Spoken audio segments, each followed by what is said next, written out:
Yeah, well, again, being facetious, don't turn it on because it will never degrade, but then you won't make any hydrogen either. You bought a very expensive box potentially. But electrochemical systems the world over don't like to be interrupted too often, so keep the system operation as steady state as possible would be, point number one. Cell design, actually, right at the get-go is really important, because if you have a very uniformly operating membrane without any kind of hotspots, where you've got high current density regions, then that can help to minimize the degradation in the local area as well.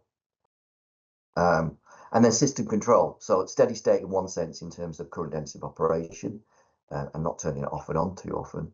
But system control, so make sure pressure control is really well under management.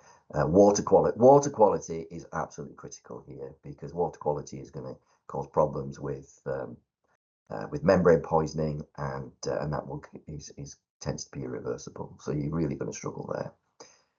So there's some elements about the fundamental electrochemical engineering and mechanical engineering of the design. There's some things around the operation, in terms of where the operator actually operates it, and then system control can play a role here as well.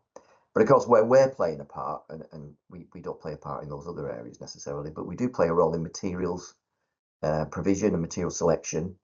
So things, again, it's very well known, many of the titanium components, if not all of them, in a PEM electrolyser are often coated with a platinum layer, and that platinum layer does two things. It significantly reduces the interfacial contact resistance at the beginning of life, which gives you great energy efficiency from the beginning. But then it also slows down those key processes of titanium oxidation, where resistance increases, cell voltage increase, cost of production go up. But it also protects against things like embrittlement, and can support some of there's some interesting interactions potentially with the anode catalyst as well, which can give some benefits which still need to be better understood.